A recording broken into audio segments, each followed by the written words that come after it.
안녕하세요. 신영걸 교수입니다. 7장의 세 번째 시간이고요. 마지막 시간입니다. 이번 시간에는 저가법과 소매제휴권법을 중심으로 설명을 하겠습니다. 먼저 저가법 평가인데요. 재고자산의 측정은 취득원가와 순실현 가능가치 중 낮은 금액으로 측정한다. 이것을 원칙으로 한다는 이야기를 했는데요. 이게 바로 저가법으로 회계 처리한다라는 뜻입니다. 예를 들어 취득원가가 100이야. 순실현 가능가치는 뭐냐면 정상 영업활동 과정에서 판매하면 수취할 금액 거기에서 요 순이기 때문에 판매와 관련된 처분 부대 비용을 뺀 금액입니다. 만약에 순실현 가능가치가 150이야. 대체로 원가보다는 매가가 높기 때문에 이렇겠죠. 그럼 낮은 금액 100인데 만약에 순실현 가능가치가 70밖에 안 돼. 그렇다는 이야기는 뭔가 재고자산에 큰 문제가 생겼다는 거 아니에요. 원가보다 낮은 금액으로 팔 수밖에 없는 상황이 발생했다라는 것이기 때문에 기말재고를 그대로 100으로 표시하면 정보 이용자는 항상 어떻게 생각하냐면 원가에 일정 마진을 붙여 파니 적어도 100보다는 더 많은 현금이 유입되겠구나. 이렇게 예상할 거 아니에요. 실제로는 아닌데. 그래서 순실현 가능가치가 취득원가보다 낮으면 70으로 감액을 하라는 이야기입니다. 주로 저가법이 적용되는 상황을 보면은 재고자산이 물리적으로 손상되거나 경제적으로 진부화되거나 또 판매 가격이 하락하거나 아니면 완성 판매하는 데 필요한 원가가 상승한 경우, 이 경우는 원재료에 대해서도 저가법을 적용합니다. 뒤에서 보기로 하고요. 그러면 구체적으로 재고자산 평가 손실은 어떻게 인식을 하는가? 순실현 가능가치가 취득원가보다 적을 경우, 예를 들어 취득원가는 100인데 순실현 가능가치가 70이다. 그럼 30만큼 평가 손실이 발생했다고 보는 거예요. 그래서 차변의 평가 손실 30, 이때 대변에 재고자산을 직접 감액하지 않고요. 재고자산 평가 충당금이라는 차감적 평가 계정을 사용합니다. 왜냐하면 감모 손실과 달리 평가 손실은 실물은 그대로 있는데 가치만 떨어진 거 아닙니까? 저가법은 항목별로 적용하는 것이 원칙입니다. 다만 여러 품목을 취급을 할 때 비슷한 것끼리 묶어서 저가법을 적용할 수도 있겠습니다. 순실현 가능가치에 대해서 좀 더 이야기를 하는데요. 통상적인 영업 과정에서 재고자산을 판매를 했을 때 실현할 것으로 기대하는 순매각 금액입니다. 즉 처분 관련 비용은 뺀 겁니다. 이때 순실현 가능가치를 추정하는 이 두 가지 경우를 한번 보는데요. 확정 판매 계약 또는 용역 계약을 이행하기 위해서 보유하는 재고자산입니다. 판매 계약을 이미 체결을 했어. 그래서 얼마에 팔기로 했냐면 매가 단위당 100씩 판매를 하기로 했어요. 그러면은 순실현 가능가치 추정은 적어도 원가가 요거보다 낮으면, 즉 다른 말로 판매 계약, 요 계약 금액이 원가보다 높으면 그거는 감액할 사유가 발생하지 않은 거 아닙니까? 따라서 순실현 가능가치 시장 가격이 아니라 이미 계약 가격이 있기 때문에 계약 가격에 기초해서 추정을 하면 되겠죠. 두 번째로 보유하고 있는 재고자산의 수량이 예를 들어 100개야. 그런데 확정 판매 계약의 이행에 필요한 수량을 초과해요. 예를 들어 확정 판매 계약으로는 80개입니다. 그럼 나머지 20개는 어떻게 순실현 가능가치를 하느냐? 초과한 순실현 가능가치는 일반 판매 가격에 기초해서 순실현 가능가치를 추정하고요. 80개는 앞서 이야기한 계약 가격에 기초해서 추정을 하면 되겠죠. 원재료에 대해서도 저가법을 적용해야 됩니다. 완성될 제품이 원가 이상으로 판매될 것 같아. 그러면은 원재료에 대해서는 저가법을 적용할 이유가 없죠. 전체적으로 보았을 때 판매해서 유입될 현금이 원가보다 크니까 굳이 저가법을 적용하지 않습니다. 반면에 원재료 가격이 하락하고 있고요. 그 원재료를 이용해서 완성될 제품의 원가가 순실현 가능가치를 초과할 것 같아. 이러면은 해당 원재료를 순실현 가능가치로 떨어뜨려라 이런 겁니다. 그런데 원재료의 순실현 가능가치를 측정하기가 쉽지는 않아요. 왜냐하면 순실현 가능가치는 정상적으로 판매를 했을 때 받을 순수한 금액이라고 그랬는데 원재료는 판매 목적으로 갖고 있는 것이 아니잖아요. 그래서 대안으로 원재료의 현행 대체 원가가 순실현 가능가치의 대용치로 사용할 수 있겠고요. 현행 대체 원가는 현행 원가랑 같은 말입니다. 2장에서 했었죠? 동일한 원재료를 지금 다시 구매한다면 지급할 금액, 그것이 현행 원가 또는 현행 대체 원가입니다. 전년도에 평가 손실을 인식을 했는데 당일년도에 왔더니 전년도에 감액했던 사유가 사라졌어. 매 후속 기간마다 순실현 가능 가치를 재평가하고 올라갔으면 환입을 인식을 하는 거예요. 이때 무작정 계속 올리는 것은 아니고요. 최초 장부 금액을 초과하지 않는 범위 내에서만 환입합니다. 왜냐하면 우리가 4장 유형자산에서 손상차손 환입을 인식을 할 때 원가 모형일 경우 당초에 손상을 인식하지 않았더라면 기말 장부가액은 얼마였을까? 그 금액이 한도였잖아요. 막 그런 식입니다. 최초 장부 금액을 초과해버리면 그 금액은 더 이상 원가로 측정하는 재고자산이 아니잖아요. 조심해야 됩니다. 환입은 어떻게 하냐면 평가충당금 대변에 있던 걸 죽이고요. 평가손실 환입 이렇게 인식을 하면 되겠는데 앞서 평가손실과 재고자산료 평가손실의 환입 모두 당기손익으로만 인식하라는 모두 당기손익으로 인식한다 라고 IFRS의 규정이 있는데요. 단기 비용, 단기 수익 도대체 어디다가 이를 분류하느냐. 우리나라 일반 기업회계 기준은 이를 매출원가와 매출원가 차감으로 회계 처리하는데요. 일반적으로 실무에서 기업들도 다 그렇게 처리를 하고 있습니다. 그래서 평가손실, 환입 모두 매출원가를 더해주거나 매출원가에서 빼주거나 외부 시험 문제가 나온다면은 IFRS에 평가손실과 평가손실 환입의 구분에 대한 명시적 규정이 없기 때문에 매출원가에다가 반영한다라는 문구가 없으면 자칫 2개 이상 복수 정답이 나올 수도 있겠습니다. 현재 공인회계사 시험이나 세무사 시험은 어디에다가 반영한다라고 되어 있어요. 주로 매출원가 가감입니다. 저가법에 대한 비판이 왜 일어나냐면은 한쪽만, 즉 내려가는 것만 손실이지 보유하고 있을 때 시가가 상승한 부분에 대한 평가 이익은 인식을 안 한다는 거 아니에요? 그래서 논리적 일관성이 결여됐다라는 주장이 있습니다. 한편 저가법을 적용하면 그 해 순이익은 내려가겠죠. 그런데 특정 해의 기말재고가 다음 연도 기초재고로 이월이 되죠. 기초재고가 작기 때문에 그 다음 연도에는 매출원가도 적게 나오고요. 순이익이 다시 증가가 된다라는 거죠. 한편 순실현 가능 가치를 항상 객관적으로 측정할 수 있는 것은 아니다라는 주장도 있습니다. 이제 한번 풀어보겠습니다. A회사의 기말 상품 관련 자료가 주어지는데 세 가지 품목은 성격과 용도가 유사하지 않으니 같이 묶어서 저가법을 적용하면 안 되겠다. 취득원가는 모두 만이라고 가정을 했고요. 예상 판매 가격에서 예상 판매 비용을 뺀 A는 11,000, B는 9,000, C는 8,000이 순실현 가능 가치 Net Realizable Value입니다. 그럼 하나씩 봐야 되니까 만과 11,000. 이거는 상관없잖아요. 여기는 만인데 9,000. 이거 떨어졌네. 만과 8,000. 이것도 떨어졌네. 그래서 B와 C가 각각 1,000과 2,000 통합 모두 합쳐서 3,000의 평가 손실이 나오는 거죠. 그래서 저가법 평가 손실은 3,000입니다. 2번을 보면은요.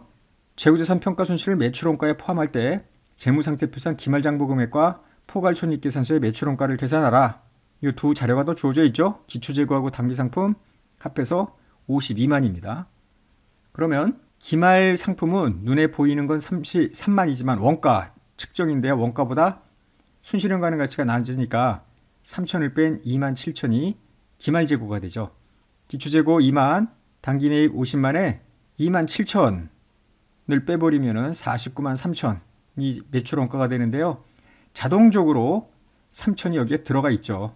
왜냐하면 만약에 3만을 뺐다 그러면은 49만이 매출원가가 될 텐데 49만 3천 아닙니까? 27,000 이게 줄어들었으니까 더 많이 올라가죠. 자동적으로 포함된다. 시각적으로 한번 볼까요? 기초상품 2만, 단기매입 50만. 이 52만이 어딘가로 흩어져야 되잖아요. 원가 배분 그 그림인데 자 기말재고 저가법을 적용해서 순실현 가능 가치로 27,000 확정됐죠? 3,000이라는 평가 손실도 뽑아냈습니다. 그럼 이게 미지수예요. 전체가 52만이어야 되는데 27,000, 3,000이 확정되니 나머지 금액이 49만이고요. 이게 진정한 의미의 매출원가죠. 즉 판매한 재고자산의 취득원가는 49만입니다. 그런데 재고자산 평가 손실을 기타의 뭐 영업의 비용 뭐 이렇게 하는 게 아니라 일반적으로 매출 원가에 넣으니, 물론 시험 문제가 나온다면 이걸 어디로 기타의 비용이냐 매출 원가냐 구분이 정확하게 표시가 되어야 합니다. 그래서 만약에 매출 원가를 넣는다 그러면은 이 두 개를 합친 3천과 49만 합친 49만 3천이 매출 원가가 되겠습니다. 분계를 한번 볼까요? 기초재고 단기 매입 52만을 죽이고요. 기말에 실사한 금액 3만, 아직 저가법 평가 전입니다. 그래서 매출원가 49만 원을 집어넣죠 일단은. 그런데 이 3만이 너무 많다는 거 아니에요. 3천만큼 죽이자. 그래서 평가손실, 평가충당금 3천씩 하면은 요거를 기타의 비용이 아니라 매출 원가로 분류하기로 했기 때문에 매출 원가는 49만 3천. 유의하십시오. 요 기말 상품 원가로 그냥 집어넣는 겁니다. 이제 4번 볼까요? 다음은 상품과 원재료 A, B에 대해서 저가법을 적용하기 위한 자료다 해서 상품도 있고요. 원재료 A 100kg, B 200kg 해서 취득원가가 각각 있고, 계약 가격, 일반 판매 가격. 이게 무슨 이미 약정을 한 모양이죠. 9천에 팔기로. 한편 원재료는 판매 목적으로 가지고 있는 것이 아니기 때문에 순실현 가능 가치를 계산할 때 현행 대체 원가를 대용치로 삼기로 했죠. 1번 볼까요? 상품 80개는 여기 상품은 100개인데 100개 중에 80개는 확정 판매 계약을 이행하기 위해서 보유하고 있대. 20개는 일반 판매라는 뜻이죠. 상품을 판매할 때 계약 가격 또는 일반 판매 가격의 5%만큼 판매 비용이 소요가 된대요. 순실현 가능 가치는 그럼 이 가격의 95%라고 보면 되겠죠. 그래서 먼저 상품부터 보면은요. 80개는 10,000원이 취득원가입니다. 9,000원이 계약 가격이잖아요. 근데 이 9,000만큼 다 받는 게 아니라 5% 비용이 빠져야 되니까 0.95를 곱합니다. 요 괄호 안에 든 숫자가 눈으로 보다시피 원가보다 순실현 가능 가치가 적잖아요. 평가손실 인식해야 될 부분이고요. 20개는 일반 판매인데 다시 취득원가는 그대로 만인데 요 9,500에 0.95 역시 취득원가보다 순실현 가능가액이 낮죠. 그래서 평가손실 13만 5,500입니다. 한편 원재료 A는 A를 이용해서 생산하는 제품은 원가보다 그 이상으로 판매될 거래요. 5천보다 더 많이 적어도 받으니까 같거나 이상으로 저가법 평가 대상은 아니라는 거죠. 원재료 B 취득원가는 4천인데 현행 대체원가가 좀 낮아요. 이 B를 이용해서 생산하는 제품의 원가는 순실현 가능 가치를 초과할 거래. 즉 순실현 가능 가치가 떨어진다는 이야기니까 4천과 3,200의 차이만큼 200kg 곱해서 16만 원의 원재료 평가 손실을 인식하면 되겠습니다. 이번에는 평가 손실과 평가 손실 환입을 함께 보겠습니다. 1년도에 ABC 항목이 있는데요. 성격과 용도가 유사하지 않다고 했기 때문에 묶음으로 할 수는 없고요. 자, 장부 금액보다 순실현 가능 가치가 적어. B도 적어. C는 아니고. 따라서 A와 B에 대해서만 평가 손실을 인식을 하면 되겠죠. 일단 1년도 것부터 먼저 보면은 1년도 기초재고 5만, 단기 매입 46만.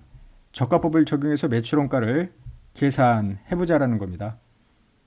다만 평가손실과 평가손실의 환입을 매출원가에다가 다 반영하라. 그 다음에 전년도로부터 이월된 평가충당금은 없다고 가정을 했어요.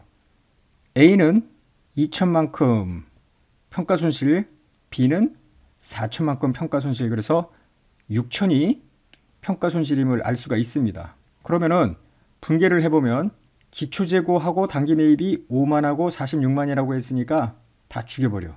그리고 분계할 때 아까도 이야기했죠. 아직 저가법 평가 전에 장부 금액을 넣고요. 매출원가를 뽑아내지. 46만 5천. 근데 4만 5천이 아니라며 6천만큼 더 떨어져야죠. 따라서 6천의 평가손실, 6천의 평가충당금. 그러면 매출원가는 얼마냐? 요 본연의 매출원가뿐만 아니라 저가법을 적용할 때 평가손실도 매출원가에 넣기로 됐기 때문에 47만 1천이 되겠습니다. 굳이 분계를 한다면은 이렇게 한다기보다 A 항목, B 항목 품목별로 해야 되는 것이기 때문에 재고자산 평가손실 6천에 각각 재고자산 A의 평가충당금, 재고자산 B의 평가충당금으로 나누어 분계를 해야 되겠죠. 2차 년도로 가보면은 A는 높아졌네. B는 이건 평가 손실인가? 그죠? 요거는 순실현 가능가치가 낮아졌죠. 각 품목별로 봐야 되기 때문에 A 같은 경우에는 전년도에 2천의 평가 손실과 충당금을 인식을 했는데 2000년도에는 순실현 가능가치가 높으니까 더 이상 평가 충당금은 없어야 될 거 아니에요.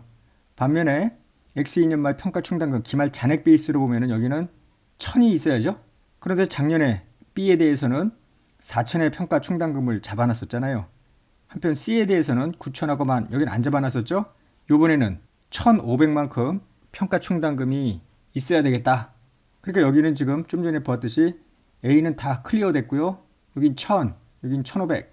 그래서 도합 2500만큼 평가 충당금이 남아 있어야 돼요. 그런데 과년도에 6000만큼 평가 충당금이 있었잖아요. 따라서 3500만큼 환입을 해주면 되겠다. 이게 전년도에 기말재고, 정기월 재고죠. 단기 매입, 이 자료는 단기 매입이 48만 원이고요. 1년도 말 금액은 전년도 말 요 장부 금액, 이게 다음 년도 기초 금액이 되는 거 아니에요? 4만 5천. 그래서 4만 5천 기초 재고, 단기 매입. 한편 기말 재고, 적합합하기 전에 그대로 원가로 들어가기로 했고요. 그래서 매출 원가가 일단은 47만 4천이 나와요.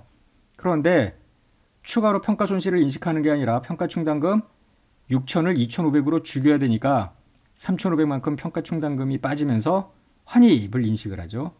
매출 원가는 47만 4천에서 3,500을 뺀 47만 500이 되겠습니다. 굳이 분개를 한다면은 전년도에 A에 대해서 평가 충당금 2천 잡은 거 다 죽여버리고요. 전년도에 B에 대해서는 얼마만큼 잡아놨냐면은 4천만큼 잡아놨는데 1천만 있으면 되니까 3천을 죽이고요. C는 전년도에 아무것도 안 잡았는데 1,500이 있어야 되니까 1,500, 3,500 이렇게 환입이 됩니다. 하나하나 나눠서 한다면 다음과 같이 되죠. 이번에는 감모손실, 평가손실 함께 보는데요. 감모도 있고 평가손실도 있어야 돼. 그때 어느 거부터 인식을 하느냐. 너무나 당연한 게 예를 들어 장부에는 100개가 있는데 실사해 보니까 90개래요. 그리고 평가손실도 인식을 해야 될 때 평가손실부터 인식을 해버리고 감모로 인식을 하면 말이 안 되는 게 실제로 존재하는 게 90개인데 여기에 대해서 원가와 순실현 가능가치의 차이만큼을 평가손실로 인식을 해야 되니 먼저 감모손실을 100개에서 90개, 10개만큼을 떨어놓고 그리고 나서 나머지 실제 존재하는 90개에 대해서 평가손실을 인식을 해야 되겠죠.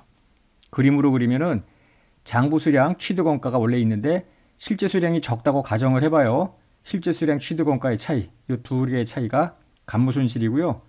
취득 원가하고 순실현 가능가치가 비교를 해야 되는데 이게 더 나죠. 이게 저가야. 그럼 이 차이가 평가손실이 되겠습니다. 그림으로 그려보면 기초재고, 단기 매입이 있는데 이 금액과 나눠지는 금액이 같습니다. 기말재고 자산가액은 기말에 남아있는 금액의 순실현 가능가치를 곱한 금액으로 결정이 일단 돼요. 한편 평가손실 좀 전에 했었고요. 감모손실도 있는데 보통 감모손실은 두 가지로 나눌 수가 있어요. IFRS에 있는 내용은 아니고 일반 기업회계 기준에 있는 내용인데 정상적으로 상시 이 정도는 사라져. 뭐 증발을 한다든지 깨진다든지 부스러기로 빠진다든지 정상적인 감모손실이고요. 비정상적 감모손실, 도난이든지 예측 못한 파손이라든지 하는 게 비정상적 감모손실인데 역시 IFRS에서는 감모손실의 비용 구분에 대한 언급이 없어요. 그러나 일반 기업회계 기준은 정상적 감모손실을 매출원가에 놓고 비정상적 감모손실은 기타 비용으로 넣도록 하고 있습니다. 따라서 일반 기업회계 기준의 내용을 따른다면 이 기말재고 뽑아내고요. 비정상 감모손실, 기타의 비용, 나머지가 모두 다 매출원가가 되는 거예요. 이 금액은 이거랑 똑같아야 되고 따라서 이거 계산했죠. 계산하고 매출원가가 진정한 의미의 매출원가가 계산이 되고 나면 요구사항에 따라서 저가법 평가손실과 정상 감모손실 매출원가로 해라 그러면 여기까지 더하면 되고요. 만약에 모든 감모손실을 다 매출원가로 넣으라 그러면은 여기까지 넣으면 되는 거예요. 그거는 문제마다 요구사항이 달라질 수 있기 때문에 그렇죠. 예제 6번을 풀어보면 기말에 장부상 1000개가 있는데 950개를 실사를 해보니까 50개만큼 감모가 있었고요. 취득단가는 1000이지만 단위당 순실현 가능가치가 900이기 때문에 저가법 평가손실도 인식해야 됩니다. 모두 50개가 마이너스가 되어 있는데 이 중에 20%, 10개는 정상 감모래요. 40개는 비정상입니다. 기초재고, 단기 매입이 올라가 있고요. 상기 자료를 이용해서 기말재고 자산, 단기 매출원가를 계산하는데 정상 감모와 평가 손실은 재고자산 평가 손실 저가법 적용은 전액 매출원가래요. 그 뜻은 비정상 감모 40%는 기타의 비용으로 넣으라는 이야기입니다. 그럼 먼저 감모 손실부터 봐야 되는데요. 장부에 있는 금액은 1000개에 1000원에서 100만원입니다. 실제 수량의 취득원가는 950개에 1000원이니까 95만원, 즉 5만원만큼 감모 손실인데 얘를 20%, 80%로 나눠야 되죠. 20%에 해당되는 건 정상 감모, 비정상 감모가 4만. 한편 실제 수량의 순실현 가능가치 950에 900 곱한 85만 5천, 이게 최종 기말재고 자산이고요.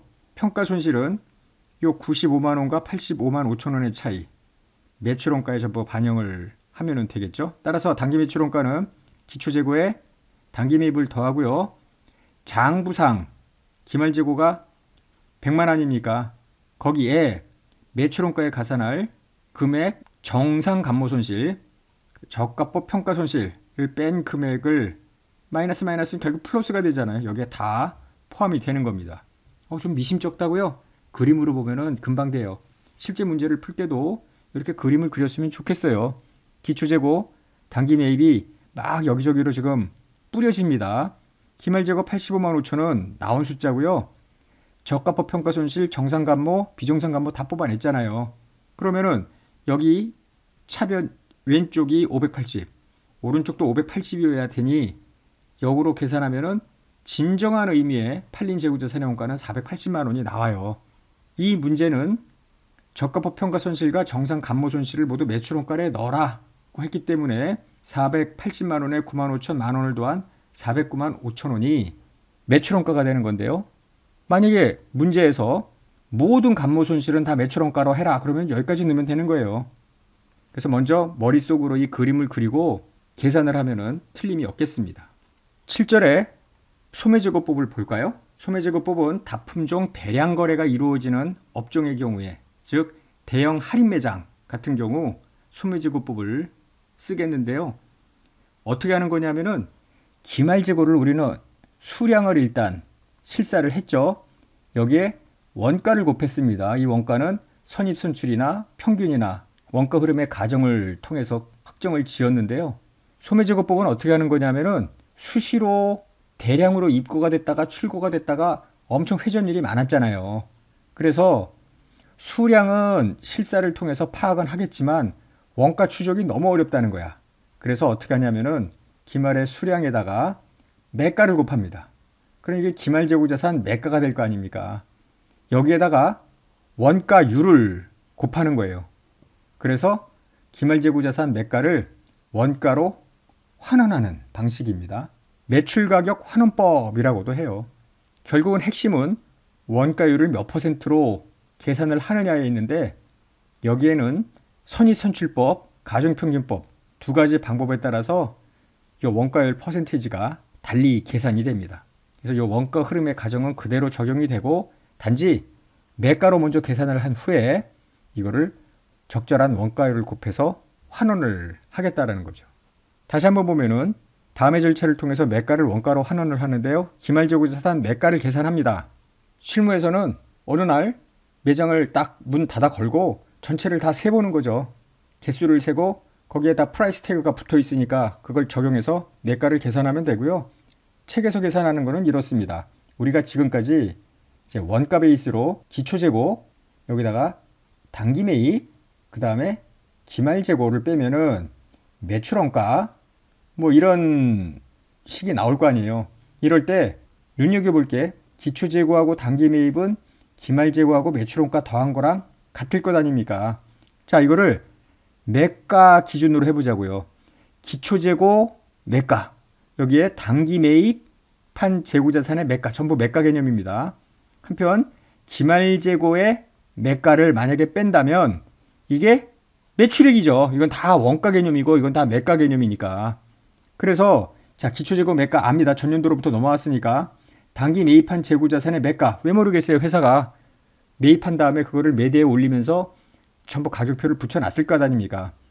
단기의 매출액도 알죠. 그러면 기말재고자산 매가도 압니다. 우리 원가에서는 어떻게 했어요? 기초재고, 단기매입, 거기서 매출원가 빼면 기말재고가 나올 거 아닙니까? 방식은 모두 같습니다. 그래서 기말재고자산 매가를 계산하고요. 잠시 후에 볼 원가율을 계산해서 이걸 여기다 확 곱해버려. 그러면은 매가가 원가로 환원이 됩니다. 이때 원가율은 결국은 원가 나누기 매가 개념이죠. 100원에 사서 200원에 팔았어. 그럼 100원에 사서 200원에 팔았으면 원가율은 50% 이런 시간입니까? 자, 이때 가중평균법과 선입선출법이 있는데 가중평균법은 개념이 기초재고 단기매입 구분 안 하고 한 통에다 때려 넣겠다는 거 아니야. 그러니까 원가율은 매가분의 원가입니다. 원가 나누기 매가. 위아래 분모와 분자 모두 다 기초재고자산 단기매입의 매가분의 기초재고자산 단기매입의 원가를 다 집어넣는 거야. 그래서 원가율을 계산하는 겁니다. 선입선출의 경우에는 기초재고가 다 팔리고 기말재고는 단기에 매입한 게 남아있다라는 전제 아니에요. 따라서 원가율 계산할 때 매가분의 원가인데 전부 단기 매입액의 기초에서 계산을 하는 것입니다. 예제 7번을 통해서 가장 기본적인 소매제고법을 봅니다. 7번을 이해하고 나면 예제 8, 예제 9가 계속 7번을 베이스로 해서 변형을 하는데요. 차근차근 단위가 높아집니다. 자, 다음은 갑회사의 단기 재고자산 관련 자료라는데 이게 원가 자료, 이게 매가 자료입니다. 지금 한번 들여다보면은요, 구조가 같은데 우리가 지금까지 했던 원가 베이스로 보면은요, 기초재고하고 단기 매입은 기말재고하고 매출 원가랑 같잖아요. 여기 매출액이라고 되어 있는데 매출액의 매가가 매출이고요. 매출액의 원가 베이스 요 금액이 매출 원가예요. 원가로 하면은 12만 원이래. 매가는 20만 원이고. 이거 어떻게 알았을까? 어떻게 알기는 전년도에 이미 소매제고법을 적용해서 다음 연도로 2월이 됐으니까 매가 20만 원이 원가 12만 원으로 전환이 됐었겠죠. 이건 작년에 했던 일이고요. 우리는 지금 요거를 요 원가로 지난 연도 말에 했던 것처럼 그대로 이제 해야 되겠죠. 한편 단기 매입 원가는 65만 원이래. 이거는 재고자산 매입할 때마다 지급한 대가가 있으니까 원가는 알겠죠. 요 매가는 어떻게 할까? 왜 모르겠어요. 회사가 100원에 산 거 얼마 마진을 붙여서 요거를 얼마에 팔겠다 이렇게 판매가가 품목마다 결정이 되어 있을 거 아닙니까? 다 자료는 있기 때문에 전체 65만 원 이 원가가 100만 원 매가인 거를 알죠. 한편 매출액 90만 원어치를 팔았대요. 그런데 요 칸은 매출 원가죠. 이걸 우리가 계산을 해야 되죠. 근데 어떻게 계산하냐면 매출 원가를 바로 계산하는 게 아니라 기말재고자산 원가를 추정하면 이것도 알 수 있잖아요. 매출 원가도 기초재고에 단기 매입을 더해놓고 기말재고 빼면은 매출 원가가 되니까 그 방식을 여기다 적용하는데 요거를 지금 먼저 계산을 하자라는 거예요. 어떻게 계산하는가? 자, 여기 물음표부터 계산을 해야죠. 방식은 기초재고 매가에 단기 매입 매가를 더하고 매출액을 빼면 요 금액이 나올 거 아닙니까? 일단 그거는 어떻게 가중평균법이든 선입선출법이든 어느 방법을 쓰든 무조건 해야 되는 거죠. 그래서 지금 먼저 기말재고자산 매가를 계산하는 거예요. 기초매가, 단기매입 매가, 매출액, 이게 판매된 자산의 매가 그 개념 아니에요. 그러니까 30만 원이 일단은 나옵니다. 그런데 지금 원가율 계산을 할 때 가중평균, 선입선출 둘 중에 하나를 선택하래요. 자, 그런데 한번 들여다보자고요. 기초재고자산은 원가율이 얼마였을까요? 20만 분의 12만. 이거 나누면 될 거 아닙니까? 60%임을 쉽게 알 수 있죠? 자, 단기 매입은 원가율이 얼마겠어요? 원가가 65만 원, 매가가 100만 원이니까 65%. 이렇게 되는 거 아닙니까? 그러면 가중평균법은 이거를 구분 안 하고 섞어서 막 흔들어 갖고 그 다음에 이제 한 통에 넣고 흔들어서 그 다음에 나가는 거니까 가중평균 원가율은 60과 65 어디 언저리가 될 테고요. 선입선출법의 원가율은 기말재고가 30만 원인데 이거는 20만 원부터 팔리고 100만 원에서 팔리고 그러다가 남으니까 선입선출의 원가율은 65%가 될 거라는 거죠. 자, 보세요. 원가율을 계산하는데 매가분의 원가입니다. 이때 기초재고, 단기 매입을 다 섞는 거야. 그러면 우리가 예상했던 대로 60과 65의 중간 어디겠쯤? 64%입니다. 이 64%를 30만 원에 곱하면 기말재고 원가가 19만 2천이 되고요. 기초재고에 단기 매입 더하고 19만 2천 빼면은 매출 원가가 나옵니다. 그림으로 그리면 이래요. 기초재고 매가, 단기매입 매가인데 평균의 원가율이니까 한 대 묶어서 64%의 평균 원가율을 계산하는 거죠. 근데 기말에 30만 원어치 매가가 남았어요. 64% 원가율을 곱하면 19만 2천 이렇게 찾아나가는 거예요. 한편 선입 선출을 적용한다 그러면은 기초재고 매가 원가를 다 빼버려. 단기 매입만으로. 이미 아까 65%인 거 얘기를 했죠. 왜냐하면은 기초재고부터 팔리고 단기 매입 팔려서 남아있는 30만 원은 요 끄트머리 거 아닙니까? 65%짜리가 남아있겠지. 그래서 65% 곱해서 19만 5천 원이 기말재고 자산 원가고요. 기초재고에 단기 매입도 하고 19만 5천 원 빼면 57만 5천 원이 매출 원가가 되겠다. 뭐 가뿐해요. 그죠? 요 예 4번은 선입선출법을 적용하는 소매제거법의 특별한 상황인데요. 여러분들이 복습하면서 한번 읽어보시기 바랍니다. 소매제거법을 적용할 때 물건을 고객한테 팔면서 가격을 내리기도 하고요. 내린 거를 원상회복하기도 하고요. 또 가격을 높이기도 하고 내리기도 하고 이렇게 가격 인상, 인상 인하가 뭐 여러 차례 있을 수 있는 거 아닙니까? 이거를 반영할 필요가 있겠다 하는 건데요. 어떻게 하느냐면은 원가율을 적용을 할 때 가중평균법이라고 하면은 매가에 반영이 돼야 된다라는 거예요. 이 가격 인상 인하를. 그래서 크게 보면은 인상 취소, 인하 취소가 있으니 순인상 순인하를 계산하여 자 기초재고 매가, 단기매입 매가 인상한 것만큼 순액만큼 매가는 높아졌을 거 아니에요. 인하된 것만큼 매가는 내려갔을 테니까 마이너스 순인하액. 그리고 여기 원가 자료가 분자에 들어가서 기초재고 단기매입의 원가. 만약에 가중평균법이 아니라 선입선출이면은 요 위아래 분모분자에 있는 기초재고를 죽이면 끝나는 거예요. 그래서 가격 변동 자료가 있으면 이렇게 순인상 순인하를 분모에 반영하면 돼요. 그런데 소매제고법을 적용하면서 저가 기준을 적용할 수 있어요. 소위 저가법. 저가법을 적용한다는 이야기는 이 원가율이 원가 기준을 적용한 경우에 비해 낮아지면 될 거 아닙니까? 자, 저가 기준 적용은 간단합니다. 가중평균법을 가정했을 때 가중평균법, 선입선출법 뭐가 달라요? 기초재고를 넣느냐 안 넣느냐만 차이입니다. 별거 아니고요. 자, 저가 기준을 적용을 할 때 어떻게 하느냐 하면은 요 원가 기준에서의 순인상 마이너스 순인하에 요 마이너스 순인하 이 자식을 죽여버리는 거야. 그러면은 마이너스 해야 될 게 죽었으니 분모는 커질 거 아니야, 분모가. 그럼 전체 원가율은 내려가죠. 이게 저가 기준입니다. 이래도 되나? 나중에 여러분들이 복습을 하실 때 예 5에 설명이 잘 나와 있어요. 이 저가 기준 소매제고법 순인하만 없애버리면 어떤 효과를 갖는지를 보여주는 건데 뭐 전혀 읽으면서 뭐 이해 안 되는 부분은 없습니다. 시간 관계상 넘어가고요. 예제 8번을 보겠습니다. 예제 8번은 예제 7번에 자료가 추가가 돼요. 예제 7이 여기까지 자료가 주어졌죠. 근데 뭐가 달랐냐면은 인상 취소, 인하 취소가 더 들어간 거예요. 우리는 순액으로 순인상 7만, 순인하 5만만큼 빠졌죠. 이렇게 보고 계산을 해보자는 겁니다. 가중평균, 선입선출법을 각각 적용해서 기말재고자산 매출원가를 계산을 하되 원가 기준, 저가 기준 다 적용해보자라는 겁니다. 그러면 먼저 기말재고 매가부터 먼저 계산을 해야 되는데요. 요 칸에서 계산하면 되잖아요. 기초재고에 매입도 하고 매출 빼고 근데 이게 더 있잖아. 순인상 더하고 순인하 빼고 이러면 32만이 나오는데 하나씩 해보자고요. 먼저 가중평균법인데 원가 기준 여기는 가중평균법인데 저가 기준 1번, 2번 비교를 한번 해봐요. 다 가중평균이라고 했으니까 분모와 분자에 기초재고는 다 들어갑니다. 자, 여기 기초재고 단기매입 원가 들어가고요. 분모에 기초재고 단기매입 매가에 앞에 했던 예제와 다른 게 순인상 더하고 순인하 빼고 그랬더니 63%가 나옵니다. 63%를 32만 원에 곱해버리면은 기말재고자산 원가가 나오고요. 매출원가도 쉽게 나올 수가 있겠죠.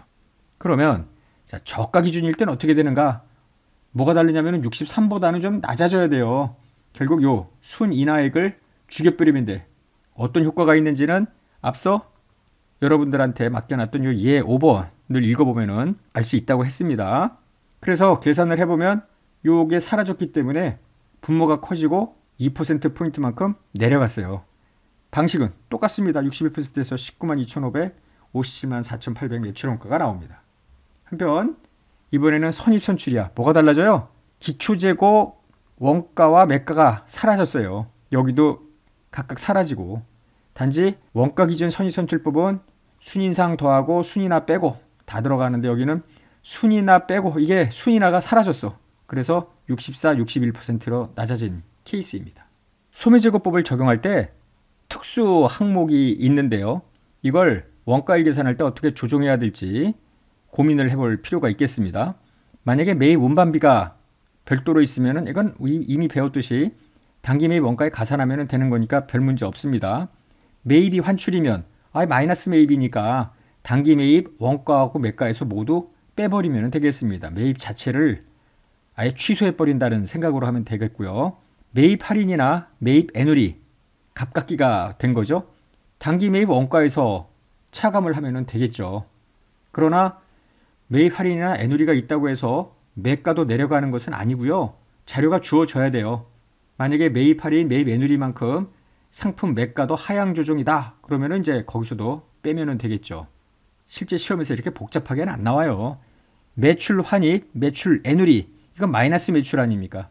근데 매출액에서 차감하게 되는데 판매한 재고를 반품받거나 애누리를 해주는 것이기 때문에 원가일 계산에는 영향을 줄 이유가 없죠. 자, 매출 할인은 뭐예요? 매출채권 조기 회수 시에 빨리 갚으면 덜 갚아도 돼요. 이런 거 아닙니까? 따라서 기말재고자산 매가나 원가일 계산에는 영향을 주면 안 되기 때문에 아무런 조정도 필요하지 않습니다. 자, 정상파손, 비정상파손, 종업원 할인. 이것이 시험에 많이 나오는 항목들입니다. 일단은 예제 9번의 형식을 한번 보면은요. 이게 예제 7번이 여기까지 나왔죠. 기초재고 단기매입 매출. 인상 인하와 관련된 게 예제 8번에 나왔고요. 9번이 지금 이야기한 대로 정상파손, 비정상파손, 종업원 할인이 이제 더 주게 되는 거예요. 이때 항상 어느 것부터 시작되냐면은 기말재고의 매가를 계산하는데 단기 매입을 더하고 매출한 것만큼 빼고 순인상 더하고 순이나 빼고 이랬잖아요. 근데 파손이면은 정상이든 비정상이든 제값을 받고 팔 수는 없으니까 전체 매가에서 빼야죠. 얘도 빼고 종업원한테 특별 할인이 들어가지는 회사들도 많죠. 그것만큼 빼고 그래서 일단 요 세 가지는 모두 매가 계산할 때 기말재고자산 매가에서 빼는 거예요. 그런데 원가율 계산할 때는 어떻게 하는가? 자, 정상 파손은 이 정도의 파손은 항상 있다고 보는 거예요. 정상 파손이 있는 경우랑 없는 경우랑 원가율은 바뀌지 않는다라는 전제입니다. 따라서 원가율 계산할 때 고려하지는 않는다. 정상 파손은. 반면에 비정상 파손은 정말 말 그대로 뜻밖의 파손이 된 것이기 때문에 애초부터 비정상 파손품만큼 매입하지 않은 것으로 보는 거예요. 그러니까 시험 문제가 나온다면은 여기처럼 매가뿐만 아니라 원가 자료가 주어집니다. 처음부터 원가율 계산할 때 분자에서 빼라. 분모에서도 당연히 그만큼 빠져야 될 테고요. 그러나 종업원 할인은 상시 요 정도만큼은 종업원한테 깎인 금액으로 팔고 있기 때문에 원가율 계산하는 반영하지 않고 매가에서만 빠집니다. 여러분들이 중요하게 다룰 건 요 비정상 파손이에요. 비정상 파손은 처음부터 매입하지 않은 걸로 한다. 그래서 자료도 여기에 들어간다. 이렇게 보는 겁니다. 그러면 예제 9번 풀어보자고요. 이제 가장 7번 끝냈고 8번 끝냈고 9번 끝내면은 웬만한 소매제고법 다 풀 수 있다고 보면 돼요. 물음 소매제고법을 적용을 하는데 가중평균, 선입선출 적용을 하고요. 원가기준, 저가기준 다 해보라는 겁니다. 그러면 먼저 원가기준이면서 가중평균이래요. 기말재고자산 매가 좀 전에 봤던 대로 더하기 빼기 막 하면은 요 금액이 얼마가 나오느냐 하면은 28만 원이 나와요. 가중평균법 원가율이니까 기초재고 원가 매가 다 들어가고요. 단기 매입도 들어오는데 요 파란색이 뭐냐면은 요 15,000, 2만 요것이 파손된 것 중에 비정상 파손의 원가와 매가입니다. 아예 처음부터 매입하지 않은 걸로 간주를 하는 거예요. 그리고 원가 기준이라고 했으니까 순인상, 순인하는 다 반영을 해야죠. 그래서 62.9%가 나오면 이하동문 앞에 8번이나 7번처럼 28만 원을 곱해서 기말재고 나오고 매출원가 뽑아내면 되겠죠. 다만 매출원가 계산할 때 비정상 파손품의 원가를 매출원가에 포함하지 않도록 했기 때문에 이 15,000원을 뺀 겁니다. 주의하시고요. 자, 저가 기준일 때는 앞에 원가 기준과 뭐가 다르냐면은 순인하 요 마이너스 5만을 죽여버려야지. 그래서 60.4 앞에 원가 기준보다 원가율이 떨어졌죠. 한편 선입 선출일 때는 어떻게 되느냐? 원가 기준, 저가 기준 차이점은 순인하를 여기서는 빼고 마이너스 5만 여기는 아예 없었죠. 그 다음에 선입 선출일 때는 뭐가 다르냐면은 요 기초재고분 여기 원가하고 매가가 사라졌을 뿐이에요. 나머지는 다 똑같습니다. 63.5, 60.5 해가지고 각각 곱해서 나가는 것까지 같아요. 하나만 알면 줄줄이 다 풀리는 게 소매제고법입니다. 자, 마지막 토픽입니다. 매출 총이익법이라는 건데요. 이거는 일반적으로 인정된 회계원칙이 아니고 기말재고자산의 실물이 사라졌을 때 추정하는 방법입니다. 특정 시점 현재 실물이 존재하지 않아 물에 떠내려갔든지 화재로 인해서 소실이 됐든지 이럴 때 얼마나 되지? 추정하는 방법입니다. 그래서 기말재고자산 가액을 추정을 하는데 어떻게 추정하냐면은 기초재고는 자료가 있어서 알잖아요. 불에 탔더라도 단기매입 자료도 있습니다. 물론 회계자료까지 다 불에 타버렸으면 못하죠. 있다고 가정하고요. 결국은 기초재고에 단기매입을 더하고 매출 원가를 빼면은 요 금액이 나오니까 결국 이 방법은 매출원가 추정을 하자. 매출원가만 제대로 추정하자. 그 방법이 매출총이익법입니다. 이때 매출원가를 추정하는 두 가지 방법이 있는데요. 전년도하고 당연년도하고 매출 총이익률은 똑같다는 전제하에 단기 매출액은 알 거 아닙니까? 여기다가 1 매출 총이익률 이게 원가율이잖아요. 그럼 매출원가가 나오는 방식이고요. 또 하나는 회사는 항상 원가에 30% 마진을 붙였어, 40% 마진을 붙였어 이렇게 이익률을 알고 있어. 그러면은 예를 들어 원가가 100인데 30% 마진이야. 그럼 1.3 이렇게 해서 130이 될 거 아닙니까? 매가가. 그러니까 요 매출 원가는 어떻게 계산하면 되냐면은 매가에 요 1.3 1 더하기 원가율 나누면 되잖아요. 지금 보다시피. 그러면 매출 원가가 나옵니다. 둘 중에 한 방법을 쓰면 되는데요. 예제 10번을 보겠습니다. A회사 상품 창고 화재로 인해서 기말 상품 재고가 모두 소실됐대. 다음은 화재 발생 직전에 기초재고 100만원, 단기매입 1000만원, 그리고 그때까지 1400만원을 팔았대. A회사의 전기 매출 총이익률은 30%인데 단기도 30%였을 거야. 이렇게. 그 다음에 원가에 대한 이익률이 40%인 경우로 구분해서 소실된 재고자산을 추정해보는데요. 매출 총이익률이 30%래. 그러면은 단기 매출액, 이 단기가 화재 직전까지 발생한 매출액이죠. 거기에 1 매출 총이익률이 원가율 아닙니까? 그럼 980만 원이 매출 원가가 되는 거예요. 기초재고하고 매입이 있으니까 980만 빼면은 요게 화재 당시에 있었을 것으로 사료되는 추정 금액이죠. 한편 원가에 대한 이익률이 40%인 걸 알고 있어. 그렇다는 이야기는 단기 매출액에 나누기 1.4 하면은 요게 매출 원가가 된다는 거 아닙니까? 그래서 재고자산 손실에 기초재고 단기 매입에 요 1000만 원 빼면은 100만 원이 나오는. 그러나 이 방법이 앞에서도 말씀드린 것처럼 일반적으로 인정된 회계 원칙은 아니에요. 당연히 IFRS도 없고 간혹 시험에 이런 추정과 관련해서 나오기 때문에 여기다가 집어넣은 거예요. 시간 관계상 모든 예까지 다 섭렵은 못했지만 여러분들이 기본적인 내용에 충실해서 복습을 하시면서 못다한 것들을 한번 더 보시기 바랍니다. 자, 이렇게 해서 7장 재고자산 마치겠습니다. 수고하셨습니다.